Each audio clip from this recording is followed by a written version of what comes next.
మంచిర్యాల జిల్లాలోని కోటపల్లి మండలంలో అర్జునగుట్ట వద్ద ప్రాణహిత నది ఉధృతంగా ప్రవహిస్తోంది. తెలంగాణలో గత 2 రోజులుగా భారీ వర్షాలు కురుస్తుండటంతో పాటు ఎగువ రాష్ట్రాన్ని మహారాష్ట్రలో భారీ వర్షాల కారణంగా నది ఉధృతంగా ప్రవహిస్తోంది.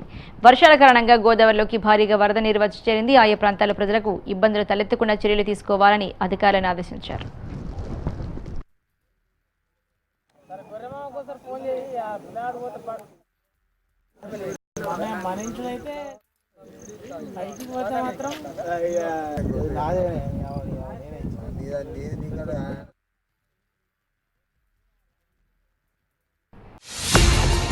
ఈ వీడియో మీకు నచ్చితే లైక్ చేయండి, షేర్ చేయండి, సబ్స్క్రైబ్ చేసి బెల్ బటన్ నొక్కండి.